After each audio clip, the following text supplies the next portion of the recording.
Please click the subscribe button and the notification icon. It will help us a lot.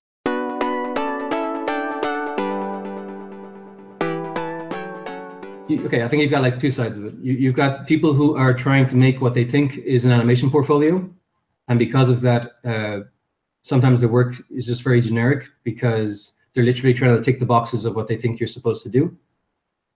And then you've got the other people who kind of want to show this is who they are, and they kind of go so far the other way that they're doing like, you know, charcoal drawings that that aren't really based on physicality or something. They're doing very abstract drawings that maybe don't really show what it is they could add to a production. You know what I mean? Like if you're pitching a short film with work like that, that makes sense. But I think basically, I think if you're doing a portfolio or something like that, the people on the other side are always on your side. They always want to hire you. I mean, that's the thing. I mean, I've spent a lot of time looking through like hundreds of reels, looking for people for projects, and that's the thing. Like everyone, I want to open the reel and see this is the best person ever, and I can just hire them and that's it. Because you don't want to look through hundreds of reels, or if you are, you want to look through hundreds of good reels.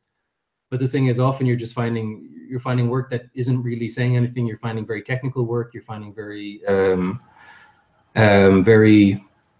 or you're finding reels that are very long. You know what I mean? You're finding reels that like everybody's trying to put everything they have into the reels rather than focusing on the stuff that's particularly good.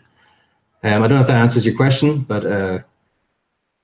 I think the thing when people ask questions like that, I think the thing is, it's nearly always the same answer to those kind of things. And I think the reason that is because people are looking for that golden ticket answer. I mean, they're kind of, I assume some people are say watching this interview because they're hoping I'll say something that will spark something in their mind, and now they'll just understand what that is. They'll understand what storytelling is, or they'll understand what putting a portfolio is in. And it's not really that. If you look at a lot of, like, I watched a lot of interviews with directors and writers and things like that, and I think I'm doing the same thing. I think, you know, subconsciously I'm always looking for that little thing that they'll say something and suddenly it'll all click and I'll become like as good as they are.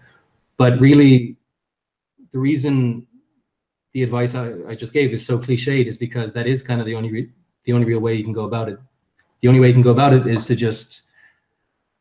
try figure out what is your best work, how can you get that shown, and basically to show how can you be of use to the production who you want to hire you and who wants to hire you. You know what I mean? I think those are when it comes down to it, that's really what you try and do when you build a portfolio.